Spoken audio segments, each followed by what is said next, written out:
ಬಡ ಮಕ್ಕಳಿಗೆ ಕೊಡೋ ಒಂದು ಸ್ಕಾಲರ್ಶಿಪ್ ದುಡ್ಡನ್ನೇ ಬೇಗ ಸ್ಯಾಂಕ್ಷನ್ ಮಾಡಲ್ಲ ಅಂತ ಗದಗಲ್ಲಿ ಮನೆ ಕಟ್ಟಬೇಕು ಅಂತ ಪಾಯ ಆಗಿದ್ರು ಗುರು. ಆ ಟೈಮಲ್ಲಿ ಏನೋ ಒಂದು ನಿಧಿ ಸಿಗುತ್ತೆ, ಆ ನಿಧಿನ ಎತ್ಕೊಂಡೋಗಿ ನಾನು ಸರ್ಕಾರಕ್ಕೆ ಕೊಡ್ತೀನಿ ಅನ್ಬಿಟ್ಟು ಸರ್ಕಾರಕ್ಕೆ ಎತ್ಕೊಂಡೋಗಿ ಅವನು ನಿಧಿ ಓನರ್ ಇದ್ದಾನೆ ಕೊಟ್ಟಿದ್ದಾನೆ ನಿಧಿ ಓನರು.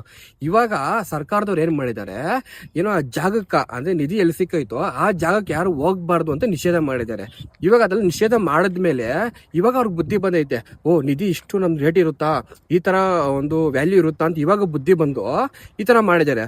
ಇವಾಗ ಅಷ್ಟೆಲ್ಲ ಆದ್ಮೇಲೆ ಕೂಡ ಅವ್ರು ಸರ್ಕಾರ ಅಲ್ಲಿರೋ ಮಾಲೀಕರು ಏನ್ ಮಾಡಿದ್ದಾರೆ ಅಂದ್ರೆ ಓನರು, ನಮ್ಗೆ ನನ್ನ ಸಣ್ಣ ಮಗ ಇದ್ದಾರೆ, ಆ ಸಣ್ಣ ಮಗನಿಗೆ ಒಂದು ಮನೆ ಬೇಕು, ಮತ್ತೆ ಸರ್ಕಾರ ಕಡೆಯಿಂದ ಒಂದು ಕೆಲಸ ಬೇಕು ಅಂತ ಇವಾಗ ಡಿಮ್ಯಾಂಡ್ ಮಾಡ್ತಿದೆ.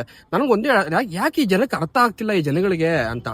ಏನೋ ದೇವ್ರು ಕೊಟ್ಟವನೇ ಬಡವ, ನೀನ್ ಯಾಕೆ ಬಡವಂತಾರ ಇರ್ತೀಯ, ನೀ ಸಾವುಕಾರನಾಗು ಅಂತ ಕೊಟ್ಟಾಗ ಅದನ್ನ ಬಳಸ್ಕೊಳೋದ್ ಬಿಟ್ಟು ನಂಗೆ ಅದು ಬೇಕು ಇದು ಬೇಕು ಅಂದ್ಬಿಟ್ಟು ಎತ್ಕೊಂಡು ಸತ್ಯ ಹರಿಶ್ಚಂದ್ರ ಮೊಮ್ಮಗಂತಾರ ಎತ್ಕೊಂಡೋಗಿ ನೀನು ಅಲ್ಲಿ ಏನೋ ಸರ್ಕಾರ ಕೊಡ್ತೀಯ, ಸರ್ಕಾರ ಕೊಡುತ್ತಾ, ಸರ್ಕಾರ ಬಡ ಮಕ್ಕಳಿಗೆ ಕೊಡೋ ಒಂದು ಸ್ಕಾಲರ್ಶಿಪ್ ದುಡ್ಡನ್ನೇ ಬೇಗ ಸ್ಯಾಂಕ್ಷನ್ ಮಾಡಲ್ಲ ಅಂತದ್ದು ನೀನ್ ಇವಾಗ ಡಿಮ್ಯಾಂಡ್ ಮಾಡಿರೋದನ್ನ ಹೆಂಗು ಕೊಡುತ್ತೆ, ಇವಾಗ ಯಾವ ನಂಬಿಕೆ ಮೇಲೆ ಕೊಟ್ಟವನೇ ನಂಗಂತೂ ಅರ್ಥ ಆಗಿಲ್ಲ ಗುರು.